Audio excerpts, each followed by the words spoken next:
After opening the first playtest for the Red Forest, I realized something important.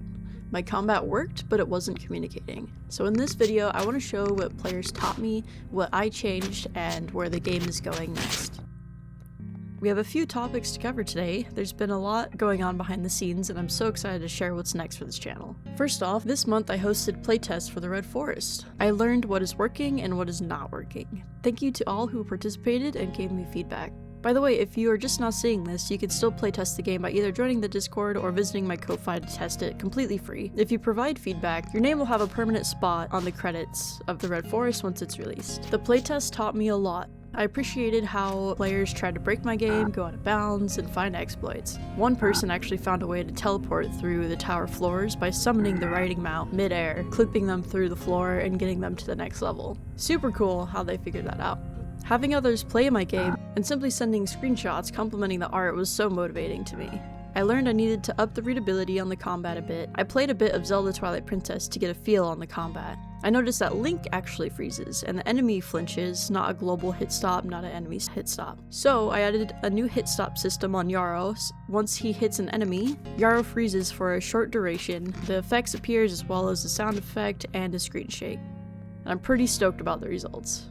I realized I need to make a few more attacks for the enemies, as the basic enemies only have one attack right now and can be quite predictable. The next few phases of development over the next few months are as follows. Phase 1, finishing core systems. This phase is about making sure the game is playable end to end. And my goals here are: the combat feels readable, deliberate, and balanced, dialogue that controls AI position, mini cutscenes, and player status, quests that start, progress, and resolve in-game, clean integration between interaction, dialogue, and quest logic. Phase 2, content systems.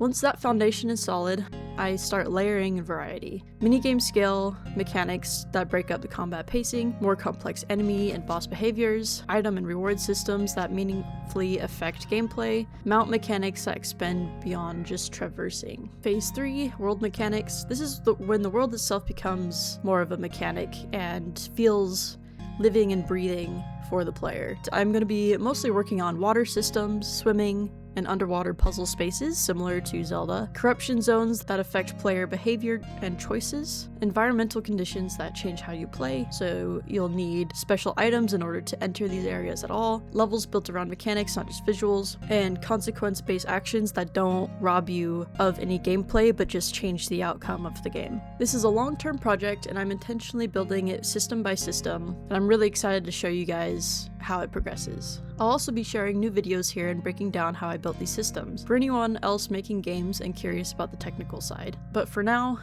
my next focus in the Red Forest is polishing the dialogue, questing, and cutscene systems. They're mostly in place, just not very refined yet. The goal is to build a solid, playable sequence that leads into more levels. Polish can always come later. By the way, if you're interested in learning game development yourself, I'm also starting a new channel called Snowcrest Studios.